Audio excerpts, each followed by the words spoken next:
This is Budget Meal and share easy and affordable recipe. Today's mashed potato chicken popcorn. Titikman nga lang natin to. Harap dasal.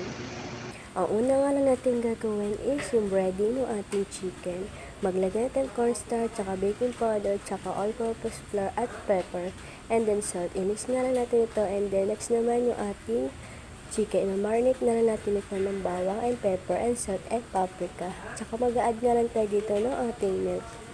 Haluin nga lang natin ito hanggang sa ma-dissolve ng ating chicken yung ating milk. Pag okay na nga yan, set aside lang natin ito at i-coat na nga natin dun sa ginawa natin breading. I-coat nga lang natin ito at pag na-coat na nga natin ito, mag-init nga lang tayo dito ng ating pan.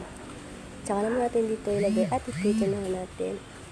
At pag okay na nga, tsaka naman natin i-mash yung ating potato. I-mash nga lang natin ito hanggang sa makuha natin yung tamang pagmamash.